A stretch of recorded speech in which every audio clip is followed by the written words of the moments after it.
Sylvester Stallone'nin ən yaxşı filmlərindən biri olan Məhbus filmi haqqında sizlərə məlumat veririk. Film 89-cu ildə çəkilmişdir. Filmdə Frank Leone avtomobil mexanikidir və məhbusdur. Cəzasının bitməsinə cəmi 6 ay qalanda, keçmişdə onun həbsxana rəisi olan Dramqul onu minimum təhlükəsizlikli həbsxanadan maksimum dəhşətli həbsxanaya köçürür. Çünki bir vaxtlar Frank onun olduğu həbsxanadan qaçmışdı və onun nüfuzunu böyük zədələmişdi.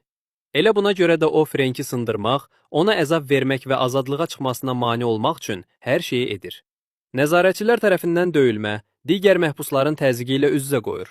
Frank isə səbirli və güclü qalır. O, yeni dostlar qazanır.